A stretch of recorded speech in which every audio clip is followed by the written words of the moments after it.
Stream elements. Said. Cable 2 is now live. Streaming golf, elements.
Mike O Miami. Said. Wassa wassa wassa.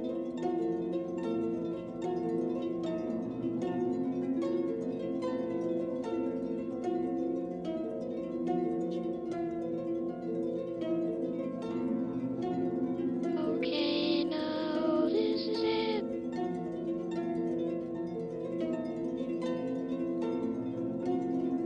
What is golf?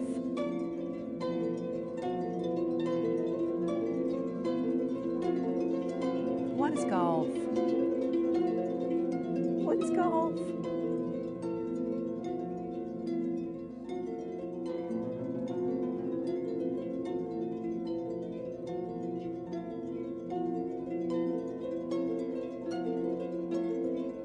Do you know what golf is?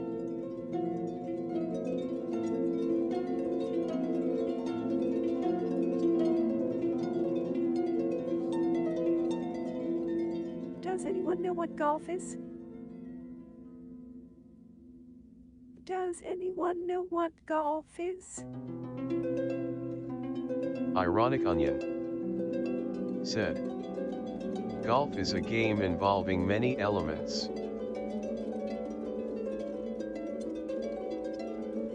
Golf is a game involving many elements.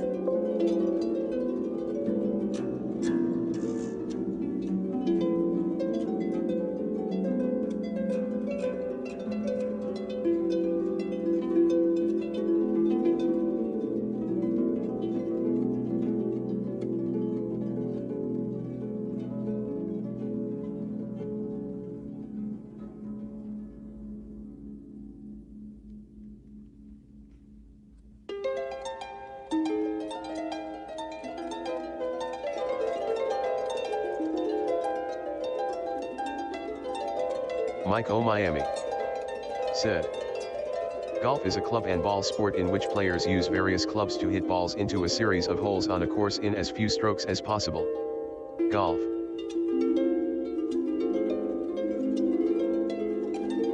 Golf, unlike most ball games, component does not utilize a standardized playing area, and coping with the varied terrains encountered on different courses, is a key part of the game. The game at the usual level is played on a course with an arranged progression of 18 holes, though recreational courses can be smaller, often having 9 holes. Each hole on the course must contain a teeing ground to start from, and a putting green containing the actual hole or cup 4 plus 1d 4 inches, 11 centimeters, in diameter.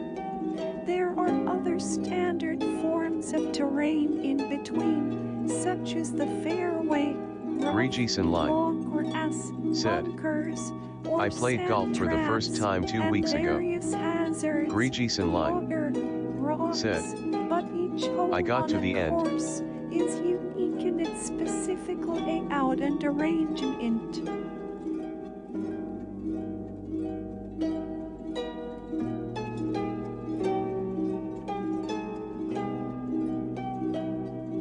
Golf is played for the lowest number of strokes by an individual, known as stroke play, or the lowest score on the most individual holes in a complete round by an individual or team, known as match play.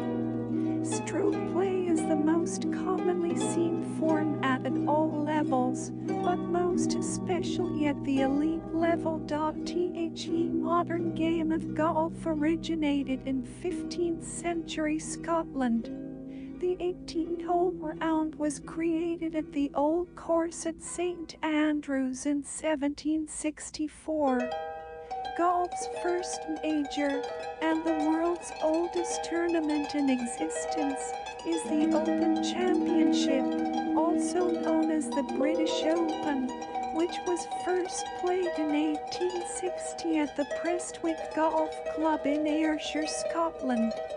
This is one of the 4 major championships in men's professional golf, the other 3 being played in the United States, the Masters, the US Open, and the PGA Championship.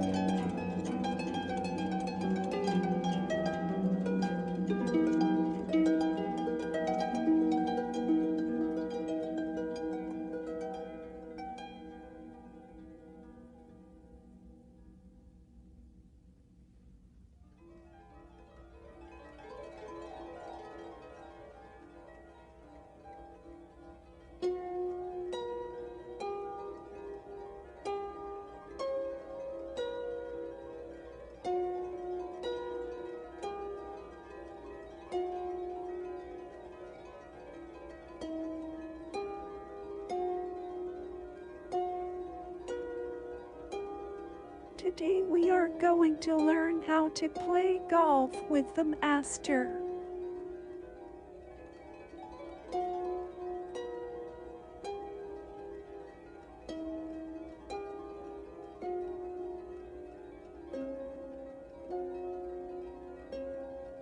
Asterkalium said, I'm them, Aster.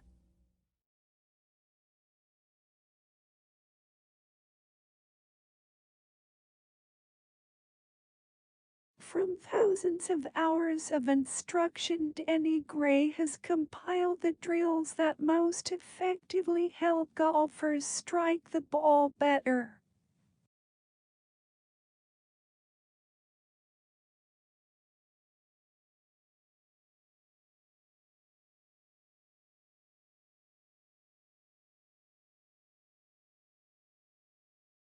No pixie dust or secret sauce.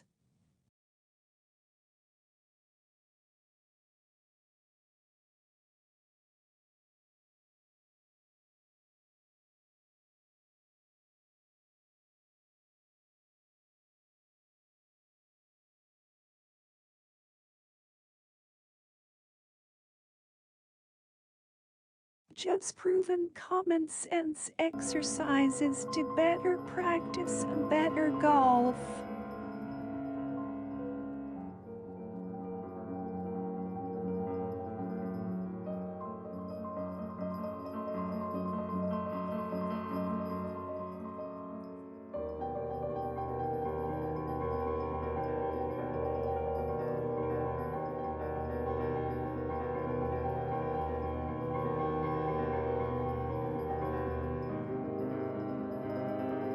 Mike O. Miami said.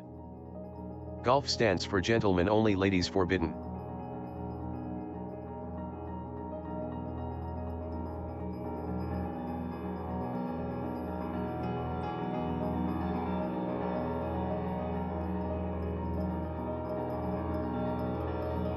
Here is Elements by Emmy Gray.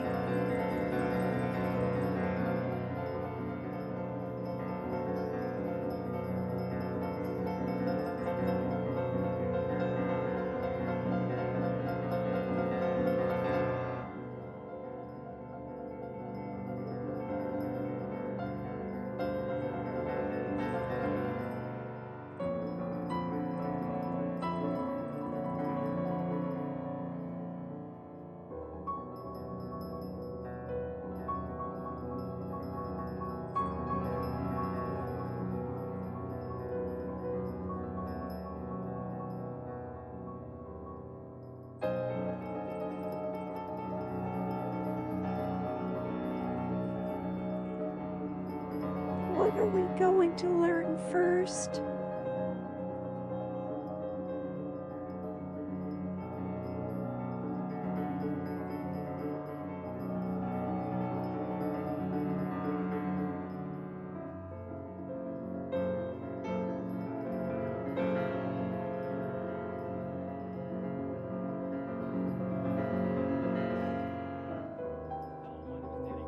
And for the past 13 years, I've been the Director of Instruction at the Jim McLean Golf School at La Quinta Resort and Club. During that time, I've given literally thousands of hours of instruction in the form of private lessons, schools, and clinics. When a student first comes to the school, I film them face on to see what the body does and to check the overall shape of the motion. Then I'll film down the line to see what the club face and path do in relationship to the intended target. Once I've had a chance to analyze the swing with the help of the JC Video software system, I can best determine how to help Swish the student. drills. In all but a very few cases, the first thing I'll do will be to give the student a drill. A drill is a way to help change a specific part of the motion. Motor skills for humans over time become habitual, like brushing your teeth or fastening the seatbelt in your car.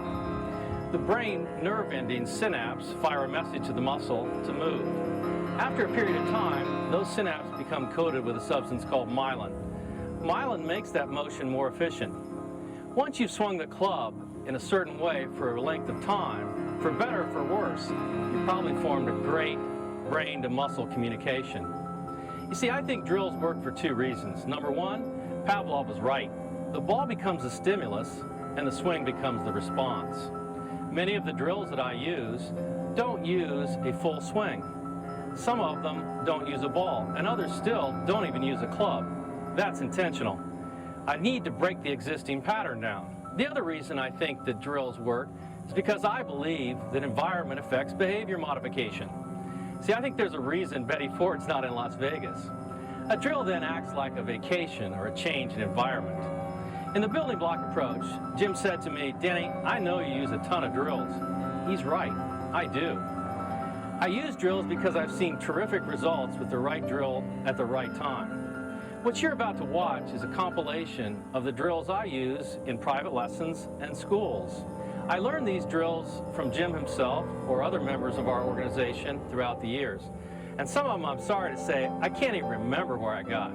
But I do know that they work, not in theory, but in practice. We'll get the help of a high-speed camera so we can slow the drill down and look at it in great detail. I'm also going to look at the swing in terms of its positions in order to understand how the drills can be foundation blocks for the swing itself. I hope by watching this video you can develop some elements that will allow you to play better golf. Let's get started.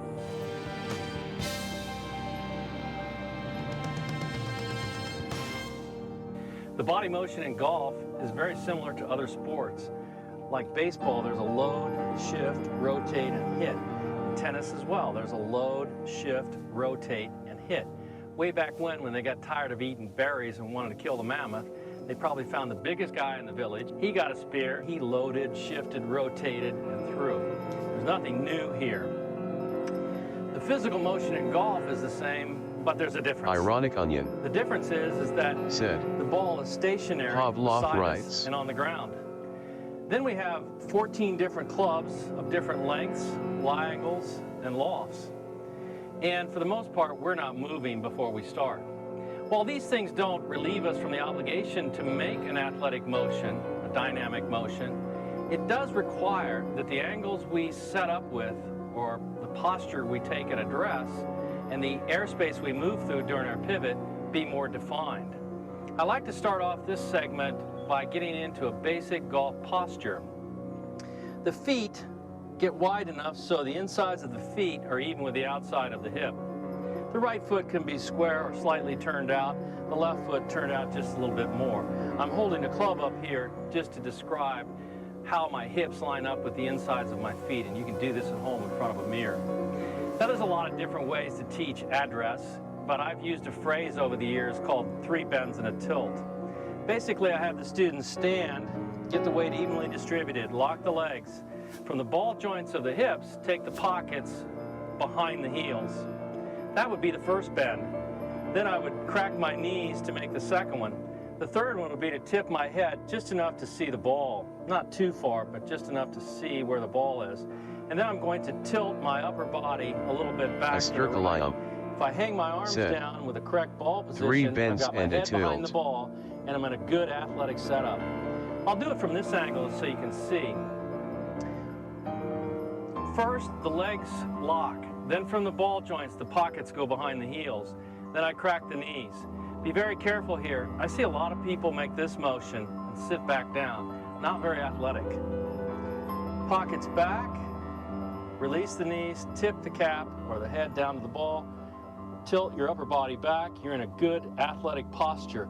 From these angles, you can then make the pivot motion that we're going to look at in the chair drill shortly. Setting up incorrectly is a detour you just don't need to make. The reason it's important, again, is because of the definition we need with a stationary ball.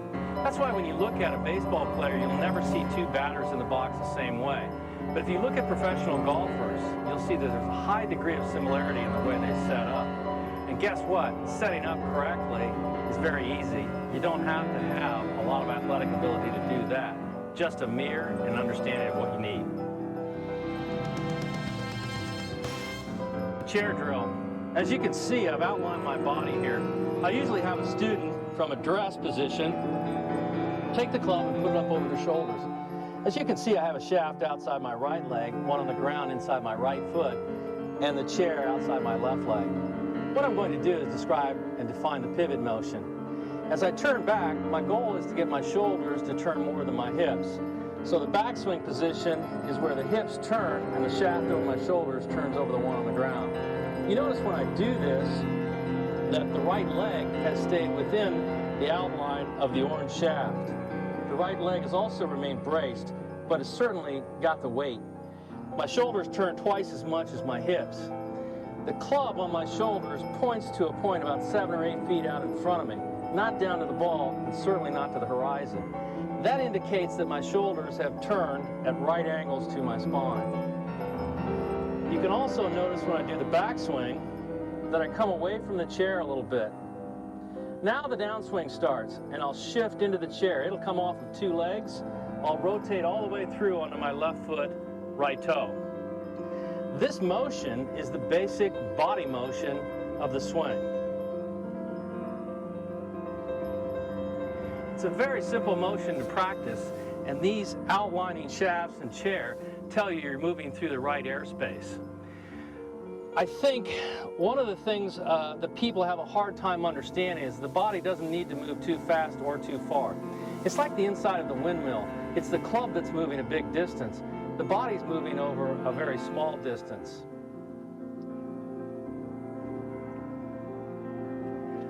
Now I'll turn and show you from down the line.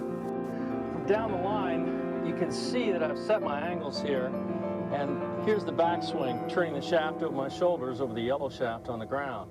Then a shift through all the way over to my left foot, right toe. You notice that there's a little bit of tilt left in my spine this way. I don't want to see players stand up straight like this. Also, it's very important to understand what we call the radius to the ball. The radius to the ball is the first bend where we tilt it over. I need to maintain that distance from my spine angle to the ball throughout the swing until after impact. I have lateral motion with my upper body moving on the backswing and then my lower body leading. I don't want to move up and down and back and forth. So I'm careful to make sure that that spine angle stays the same until well after impact. These drills are great, and the thing about them is you don't have to have 130 mile-an-hour clubhead speed. You don't have to bench press 400 pounds. You don't even have to be hooked up to a computer if you can find some shafts in a lawn chair. What it does, if you can perfect this, is allow you to set up correctly and pivot correctly. When you get the club back in your hands, you'll find life will get much easier. The swish drill is a natural progression from the chair drill, where we now add the dominant arm to the pivot motion. I'm holding the shaft with my right hand about 6 inches off the ground, with my left thumb touching the sternum. The left elbow is held out. I pivot and let my right arm swing and fold into a right angle. The left hand creates awareness of the body's turning ratio to the swinging club. The body covers a small distance while the arm creates a large arc. Then a weight shift and a natural acceleration produce a sound which should occur from impact forward. Ironic onion. In slow motion, notice how when the Said. shoulders stop turning, the Some arm stops shafts swinging. and a lawn chair. Also notice how the backswing arc is bigger than the downswing, a fundamental of good striking. I perform this drill on the building block approach, and it's part of the grind session. You may tend to underestimate this drill, but I've seen it replace contrived, manipulated motion with a natural athletic sequence.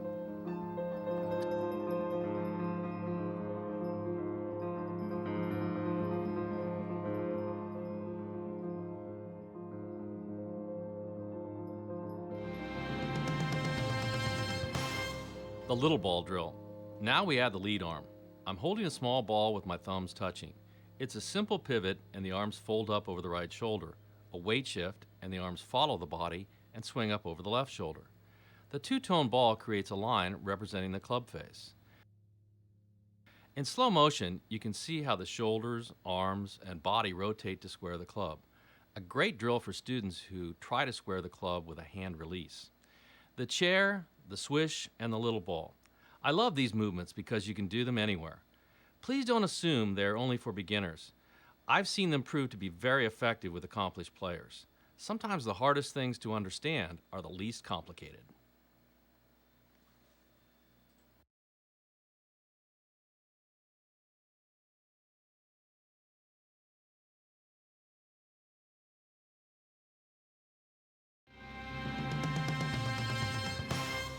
Pitching is compound interest because it camouflages practice on the full swing iron game and is a vital part of the short game.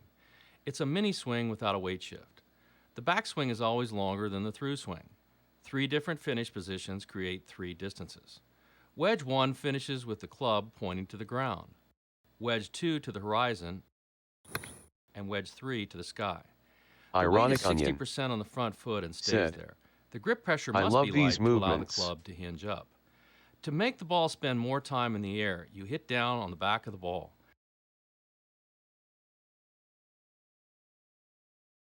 Let's be clear about what happens. I painted a line on the grass and put a circle on the ball.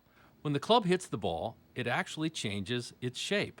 Then, as the club continues down, the ball spins up the club face. This backspin combined with the dimples on the ball make it rise up. You must hit down to make it go up. In slow motion, we see the action of the descending club.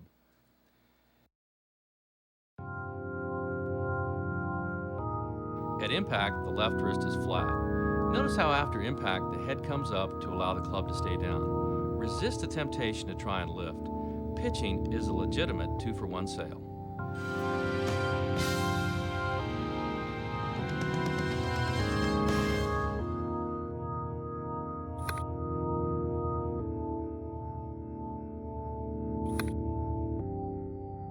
One-hand swings help to isolate the hand action and define the desired feeling. I have a 7-iron here. With my right arm only, I hit some short shots.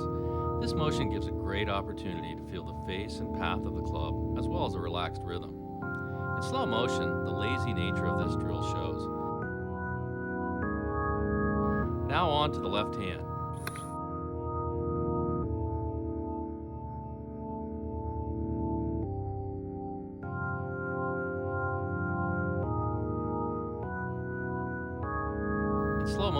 stop at impact and look at how the left wrist is flat.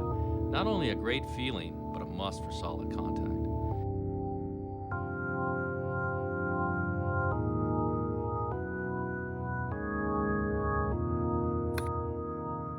I usually finish off the one-hand drills by just combining the feeling of each hand with some small swings with both hands on the club.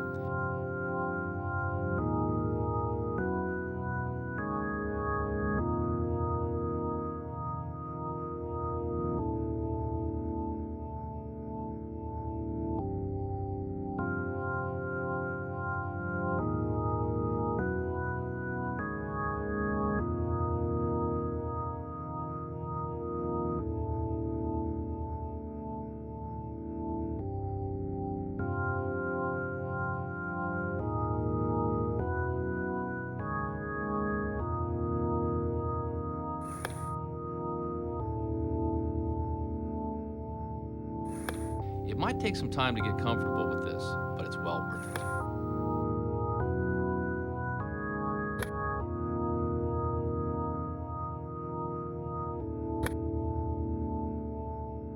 With this drill, I've taken a 9-iron, and with the ball on a tee, I will make some full swings.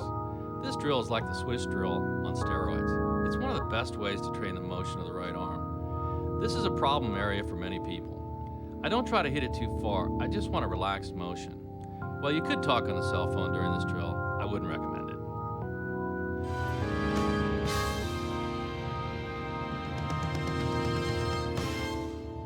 The L-swing drill is great for path and face, as well as arms to body ratio. With the ball on a tee, I have a 7-iron, and I have put a tee in the butt end of the club. The goal is to swing the club back and form an L between the left arm and the shaft, and to point the tee at the ball target line.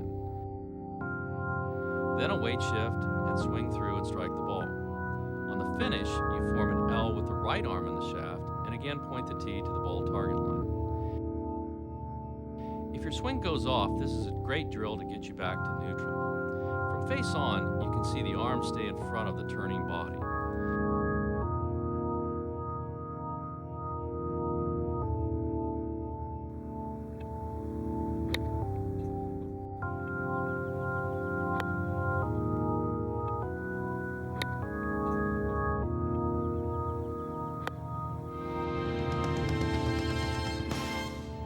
Feet together. This drill is the essence of understanding a neutral path and a square face.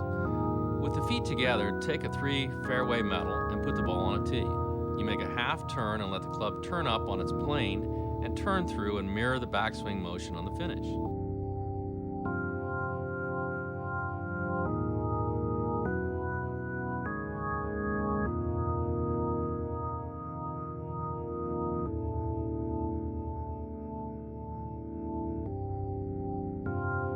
Notice how my elbows stay the same distance apart.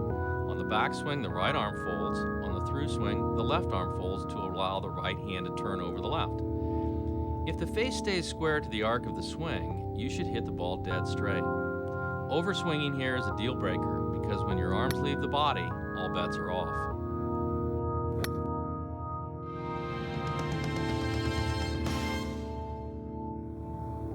One way to help a practice session or to warm up for a round is to chip, pitch, and punch.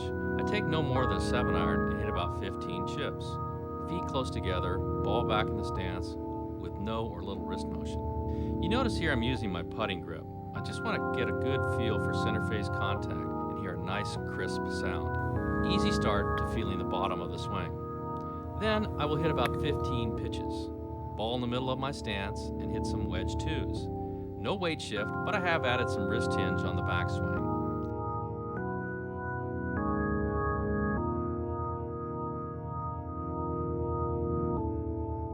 Ironic Onion said, Finally, I hit around 15 when your arms pitches. leave the This body, is where I'm all trying to bets hit the airy ball off. low. Now I have taken a normal stance and used the weight shift with a short finish.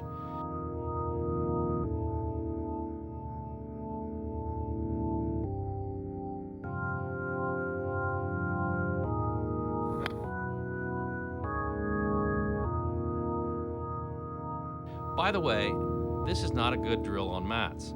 If you're forced to hit off a mat, put the ball on a tee and hit the ball then the mat. This is a clever way to work from the bottom up. Rather than taking a driver out and making a full swing, you have given yourself a chance to build good contact for the day from the bottom up. Once you have some confidence, you can make a bigger swing and you should have a better sense of impact.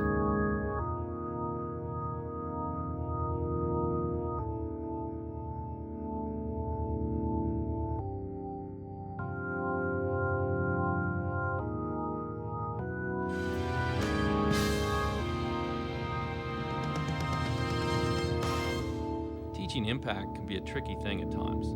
Let's make one thing clear, impact and address are not the same. These two photos show how at impact the only thing that is the same as address is the head.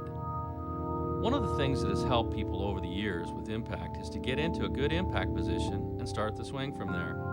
Here you see face on, I'm starting from an impact position, then I take a half swing back and come back to where I started.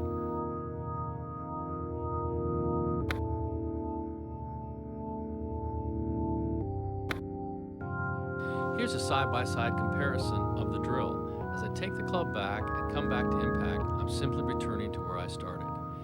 It's a good way to get an understanding of what actually happens at the bottom. I only do a half swing here because I'm mainly focused on what's happening at impact.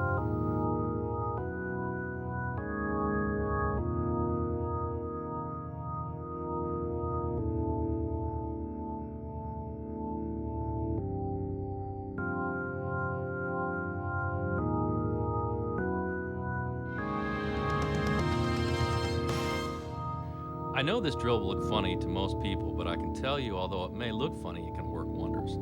I take my normal setup with a ball and simply go from address to impact and finish the swing. Many students tend to make impact the incident when it should be incidental. They tend to focus on going to the ball and not through it. By focusing on the through swing positions, it can take the pressure off. Start from impact and impact to through are two examples of simply asking for what you want.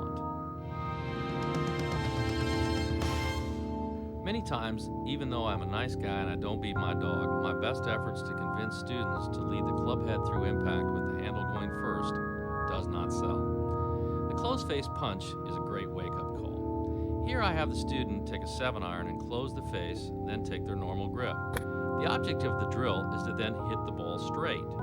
The only way to do this is to lead with the hands.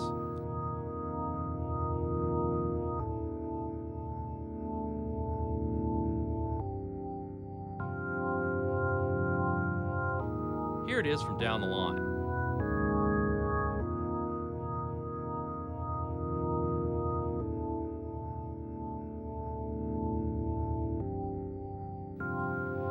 For impact, it's hard to beat pitching or punching.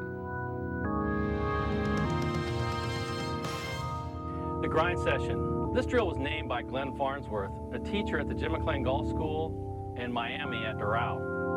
It's one of my favorite drills. Jim did it on the Power Drills DVD, and if you've been to a school with me, you've done this. It's a great way to imprint. It's 3 sections, 3 movements each section. First, we'll start off with the arms folded over your shoulders and we get into a setup position. Then we like to have the student rock back and forth and feel the weight distribute between each leg and get in the habit of looking back and forth between the target and the ball. Now, you may think that's funny, but a lot of people stare at the ball. So sometimes you have to train yourself to get aligned and get reacting to the target by simply looking at it. Once you've done that movement, we'll look back to where the ball is and make our backswing. Here I've turned my shoulders twice as much as my hips. I'll do it again. The right leg stays braced and I've rotated my shoulders back behind my hips, a real key to the backswing pivot. I often have students do this in front of a mirror, like I have the little mirror here, so you can check your angles. And if you're doing this at home, it's a good idea to do that. Next, we'll go to impact. We'll rock back and forth, come back to the ball, backswing, lower body leads out, go to impact. Now here I'm looking for the knee, my head, to be centered in my stance here, and you can see that indicated by the club on the ground. I'll do it again. Once I've done that a few times, I'll complete the pivot motion. Backswing, impact, through swing. Here I'm all the way over on my left foot, right toe with a little bit of tilt left in my spine. Each one of these motions you can do several times.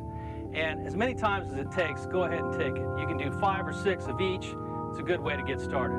Now pick up a club. In this case, it's a shaft. At home, you can turn your club around and it works just as well.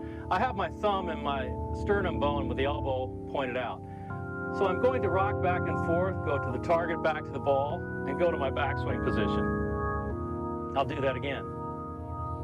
You notice the arm stops at the same time that my shoulders do, and then my left elbow points behind my right knee. If you want, you can at this point reach up and grab the club just to make sure it's in the right place.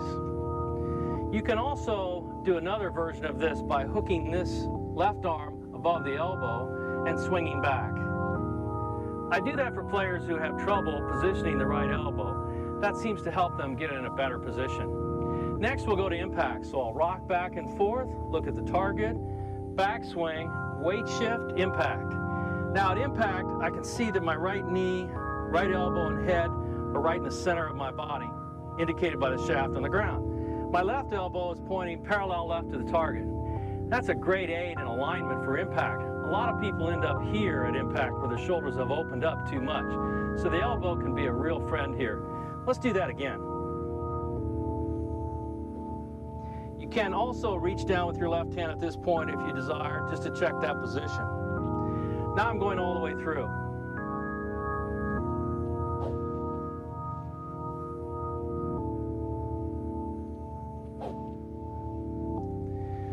That's a great drill for feeling both the width of the arc with the right arm and identifying where the body's going at the same time. Now I've picked up a heavy club, which I like to use for this portion of the drill.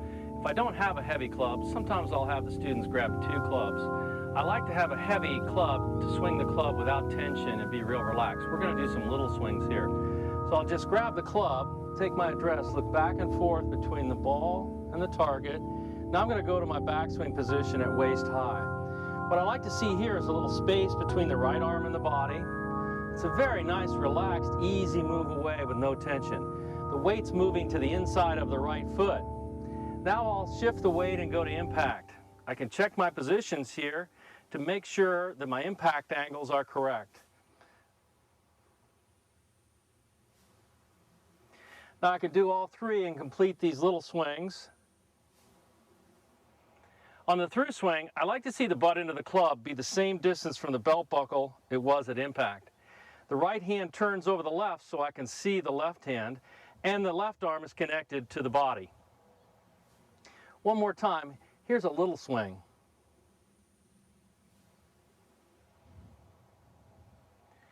I usually finish off the grind session by having the student practice some isolation.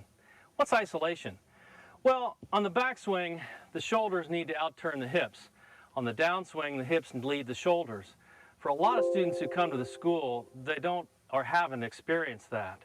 So I just have them isolate. I'll have them take their hands and put it on the shoulders, and then isolate their shoulders by turning their hips in either direction as far as they can without moving their shoulders. And then I'll have them isolate the hips by turning their shoulders in either direction as much as they can without moving their hips. If you put this together in the swing, it's like this. I'll take a back swing and have an exaggerated shoulder motion and no hip motion. Then I'll move the hips without the shoulders. I'll catch up and go. I'll do that again for you. No hips, no shoulders, catch up and go. That's a real good way to start to understand the angles of the swing. Another thing I've used over the years is I'll have students go back to the backswing, drop their left hand and grab their pocket, reach up with their right hand and grab their shoulder, pull the pocket and hold the shoulder, pull the pocket and hold the shoulder. That'll increase the different angles between your shoulders and your hips on the downswing, and that'll help you start to get some power. This grind session is what I call imprinting.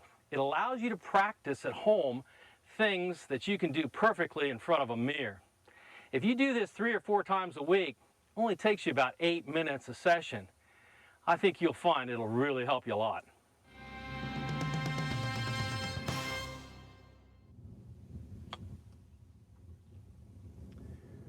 Several years ago, I was teaching a school with Jerry Moltz, who's Director of Instruction at Pumpkin Ridge in Oregon. During the winter months, he works at the Jim McLean Golf School at PGA West. During the lesson, a student expressed a concern about a very particular position at the top of his backswing, to which Jerry said, "I don't think you should worry about someone trying to steal your hat when someone else is after your wallet." Jerry was trying to imply that impact happens at the bottom of the swing, and that issue needed more immediate attention. This much I know, you can't hit the ball on your backswing. I'm not saying the backswing isn't important, but history has shown that many different types of backswings have been successful. That's why I agree with James Achenbach from Golf Week magazine. I think The Slot Swing by Jim McLean is the best golf instruction book I've ever read. Jim's book explains how great players use 3 different ways to arrive at the part of the swing that's most important, the slot or the bottom. A great percentage of golf instruction information is a theory about a method of what they think everyone should do. And to my way of thinking, that's a dangerous approach to follow. Trying to follow a method can prevent you from finding what you're really looking for, and that's how to play your best golf. I've always found it interesting there's never been one way to swing the club, and yet people continue to look for it or declare they've found it. The next time someone offers you some pixie dust that's going to solve all your golf problems for the rest of your life, be careful. You could end up parading down golf's main street wearing the emperor's new clothes. Uniqueness and individuality Ironic has onion. always been a part of golf, and it continues to be validated in the A present day. dangerous No two approach. players swing alike. If you take this into account and you determine what's important for your game and not someone else's, you'll be a better student and I think ultimately a better player.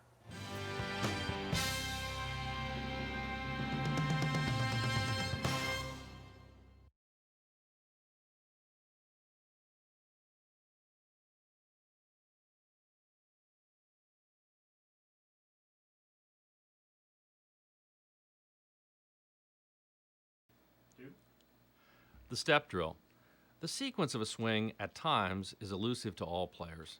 What needs to happen in the change of direction of a swing is that the lower body is active and the upper body is passive. Here's the brass band of transition drills. I take a normal stance, then step with my left foot over to my right and put the club in front of my feet, and take a half backswing, and just as I'm nearing the top, I step. Ironic onion.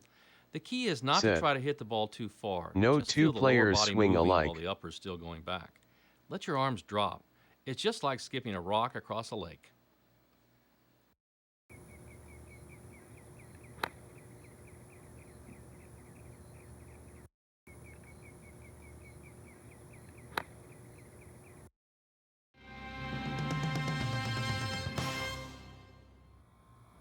The stop and go drill I did on Jim McLean's power drills.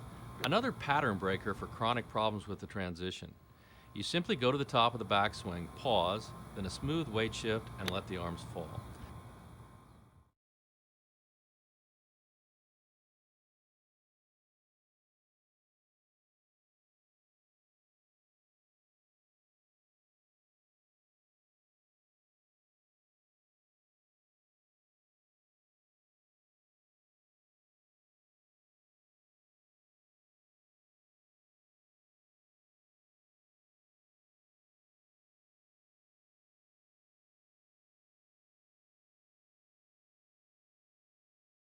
I put the ball on a tee and I have a 7-iron.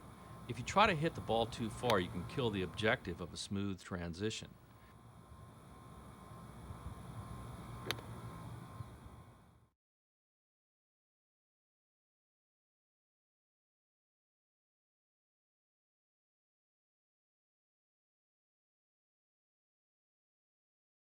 This drill, after about 5 minutes, gets to be very relaxing. Once you feel that, you can mix in some normal swings and try to feel the stop and go sequence. I call this bouncing, going from the drill to a normal swing and back to the drill.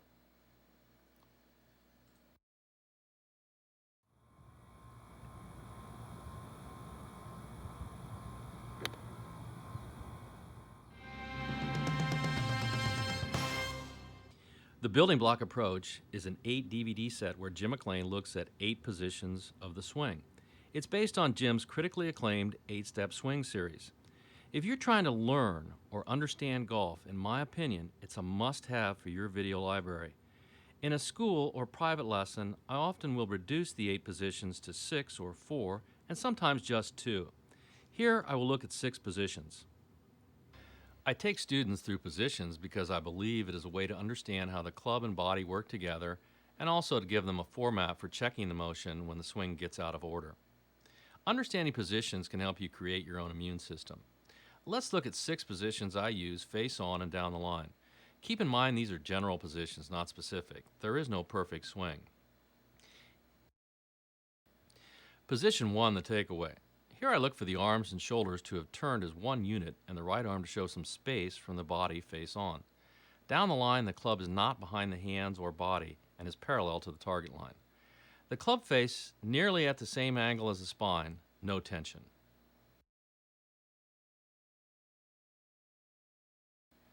The top of the swing is hard to find because it has no real definition. I call it in and out burger because as soon as you get in, you get out. At the same time as your upper body and club reach the top, the lower body starts to shift laterally towards the target. From face on, I look for the shoulders to have turned more than the hips. Although the upper body has moved back, the weight has remained on the inside of the back foot.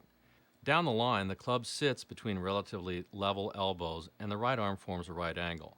The club face can match up with the left wrist, but it does not have to. The club face is more important, neither too open or too closed. There just is not much room for forgiveness when you get to 3 because the club will now move to the ball at almost I call twice the it in speed and out it moved burger from the because top as to soon here. as you get Trying to in, recover the club you from a get bad out. delivery position is tough. From face on, let's make one thing crystal right now. The downswing path, because of the weight shift, is much narrower. Here's a picture of the club and hands at position 1 and here at 3. It is this shortcut to grandmother's house that creates the speed. With Action Track, we can see how the backswing arc is wider than the downswing. Filmed in high speed, the club head becomes more defined as it accelerates to its maximum speed at impact. This happens from weight shift, momentum, and the fact the club is traveling over a much shorter distance. I've had many students come to the school with narrow backswings and wide downswings. I promise you they did not leave that way. Down the line, the club has lined up parallel to the ball target line, and although much closer to the target than at 1, relatively on the same line. The right elbow has fallen near the right hip, and the shoulders are still closed to the target. Now the shoulders down the line have squared up and the hips have turned open. From face on, the hands are forward and the ground is providing leverage. The back of the left hand is flat, and the right heel leads the toe. Through swing. Often overlooked and certainly undertaught, this position is critical. In a fraction of a second from face on, the shoulders have caught up to the hips. The butt end of the club is the same distance from the belt buckle as it was at impact. The right hand has turned over so the left hand can be seen just under the right. The left arm is still connected to the body. From down the line, the club is in line with the hands and has moved left from impact to do so. From face on, there is a balance on the left foot, right toe. The right shoulder is closer to the target than the left. There's a definite sense of relaxation and comfort. From down the line, the club sits at an angle across the upper neck, lower head area. The spine angle still retains some tilt to the ball target line. The right foot is vertical.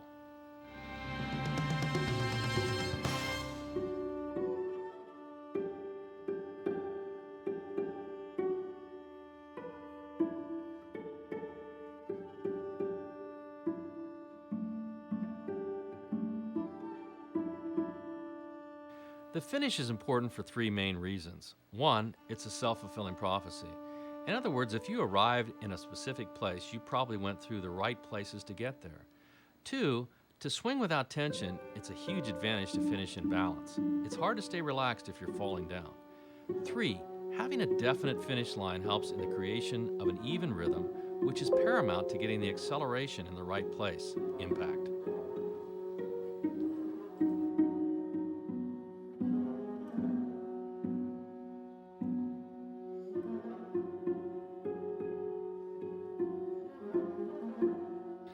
Let's look at the positions from 4 different angles with an 8-iron. 1, a nice wide start. 2, to the top, the shoulders out turning the hips. 3, delivery of the club must be lined up here. Notice how the shoulders are still pointed to the right of the target. 4, impact using the ground for leverage. Left wrist flat, hips more open than shoulders. Through swing, notice how the club has turned left and the butt end of the club has stayed the same distance from my belt buckle as it was at impact. Finish balance with some tilt left in the spine, relaxed. Please understand swings are motion, not positions. Here's an interesting mirror image of the swing to help us get a sense of how the motion blends. By the way, please don't try to film the one on the right at home.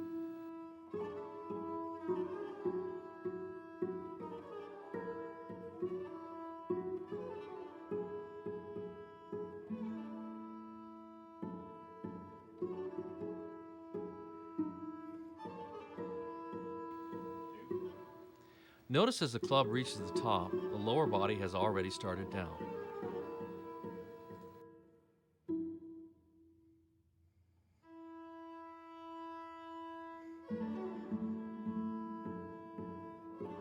Here's another comparison, this time with a 5-iron.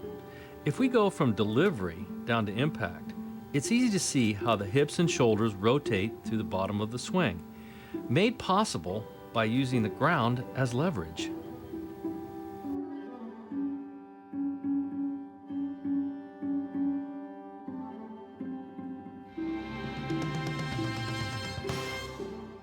During a student interview, you can hear a lot of interesting information.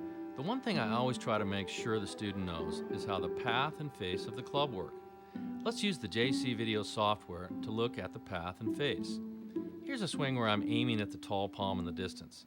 I have zoomed in here to help see the path. I've also used some graphics to define the target line, the shaft lie angle, and another vertical line on the hands. At position 1, I've turned the club back to intersect with the hand line and just above the lie angle. To the top.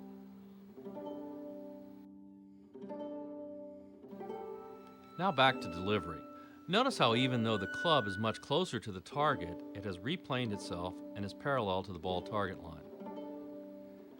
Halfway to the ball and I'm still on the runway. Impact. The club is squared and the path is neutral, the anatomy of a straight shot. Through swing, back on a mirror image of the take back and delivery. The toe of the club is now up. Finish. Let's watch in motion.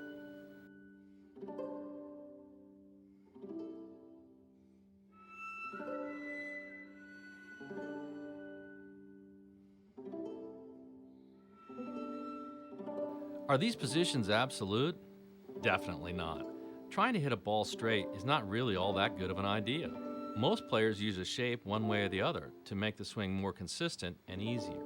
The point is, golf is a constant adjustment. If you don't understand how the path and face determine direction, curve, and trajectory, when you're in a bad patch, you run the risk of trying to fix the problem by starting in the wrong place.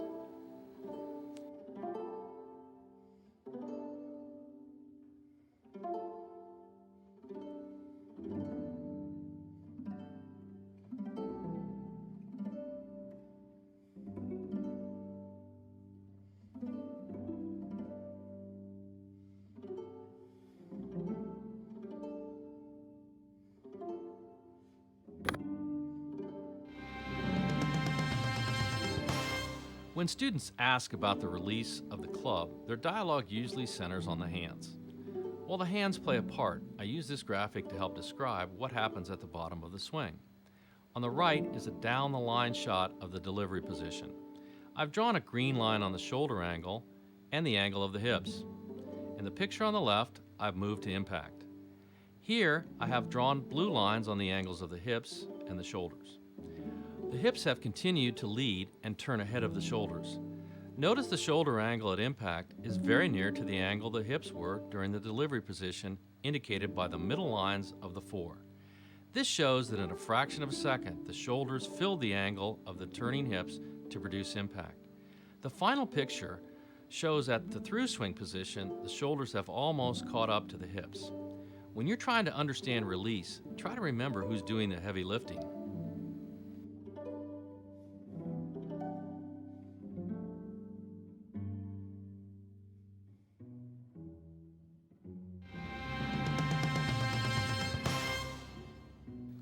I'm an analyst. It's what I do. When I look at a swing, I always see the good things first. Why? Because I've never believed you have to weaken a strength in order to strengthen a weakness. Not all problems can be solved head on. Sometimes you play a bank shot. Drills allow me to isolate the issue without having to do a makeover. Let's look at some illustrations of how drills can create a change in movement.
You might be wondering what this is. It's actually 3-foot-long, half-inch PVC pipes connected by a T-joint. You can break it apart and put it in your bag and take it out on the golf course and use it to help you with alignment. You can also do that on the range. If you're filming, it's a great aid to help you with your filming angles.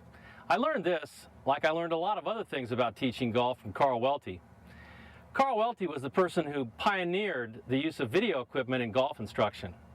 To that point, I've been very fortunate to work beside some of the greatest instructors in the country, and they've all been very generous about sharing their ideas and techniques on how to teach golf. I owe them all a debt of gratitude. I hope if you get a chance, you'll visit a Jim McLean Golf School. I know you'll find the experience rewarding and constructive. This video is divided into chapters.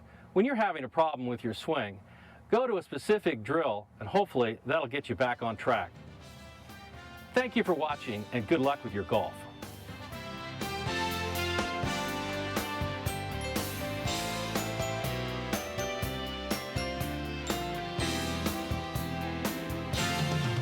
Thank you for learning about golf today.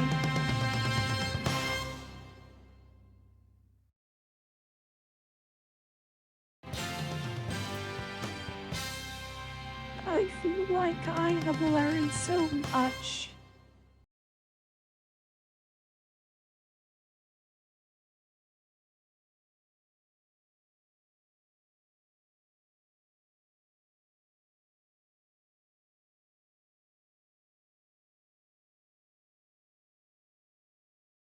Have a good night.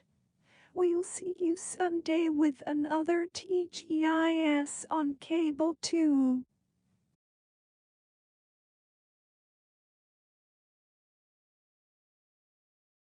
Bye-bye now.